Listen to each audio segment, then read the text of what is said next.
From very early in Trump's first term, a lot of people recognized that he believed he had extraordinary power as a president, as this famous Time magazine cover from back in 2018 perfectly illustrates. But during his first term, Trump was surrounded by people who kept his worst instincts in check. That is no longer the case in his second term. The latest example of Trump thinking he has the power of a king is in a crazy post today he made on Truth Social directed at Rosie O'Donnell. This is what he wrote. Because of the fact that Rosie O'Donnell is not in the best interest of our great country, I am giving serious consideration to taking away her citizenship. She is a threat to humanity and should remain in the wonderful country of Ireland if they want her. God bless America. Now, beyond his insane statement that Rosie O'Donnell is a threat to humanity, the fact is that he does not have the power to take away her citizenship. However, I do want to remind us that we are living in MAGA world right now, where all that matters is glorifying America. Would it really be a shock if the MAGA politicians look to change U.S. law where having dual citizenship is no longer possible?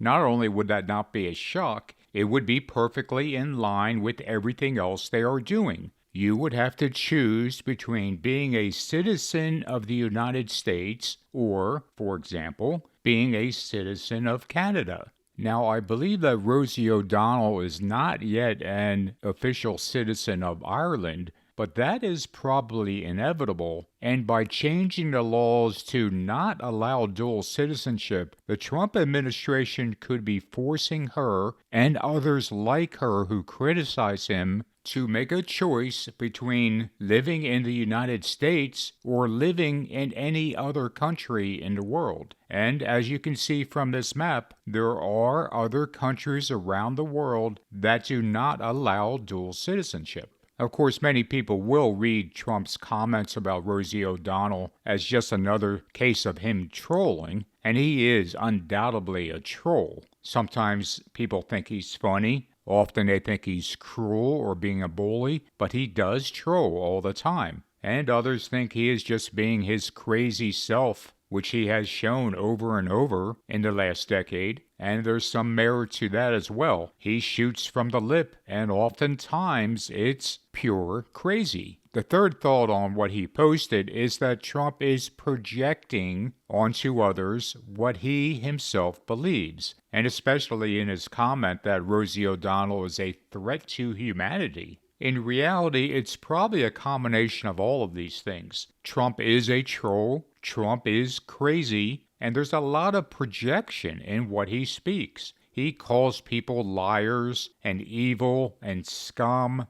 and dirtbags and creeps and a wide variety of other insults that just seem to flow out of him naturally. So I do think more than anything else, his comment today about her being a threat to humanity is his defense mechanism. He is attributing to others his own emotions, thoughts, or impulses instead of acknowledging or dealing with these feelings himself. But you don't have to take my word for it. Let's listen to one of Trump's earliest political opponents on how Trump projects himself onto others.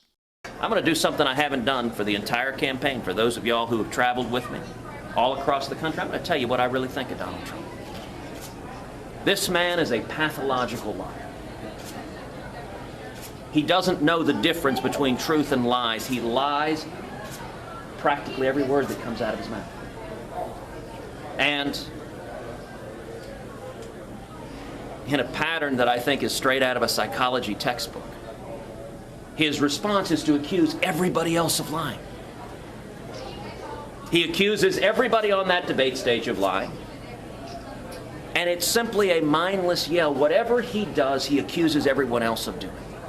The man cannot tell the truth, but he combines it with being a narcissist. A narcissist at a level I don't think this country's ever seen. Think about the next 5 years. The boasting, the pathological lying, the picking up the National Enquirer and accusing people of killing JFK. The bullying. Think about your kids coming back and emulating this. For people in Indiana who long for a day when we were nice to each other, when we treated people with respect, when we didn't engage in sleaze and lies. And I would note one of the lies he engages in. Listen, Donald Trump is a serial philanderer, and he boasts about it. This is not a secret. He's proud of being a serial philanderer.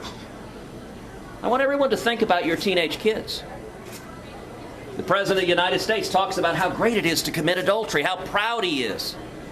Describes his battles with venereal disease as his own personal Vietnam. That's a quote, by the way, on the Howard Stern show. Do you want to spend the next 5 years with your kids bragging about infidelity? Now, what does he do? He does the same projection. Just like a pathological liar, he accuses everyone of lying. Even though he boasts about his infidelity, he plants in David Pecker's National Enquirer a lie about me and my family, attacking my family. He accuses others of doing what he is doing.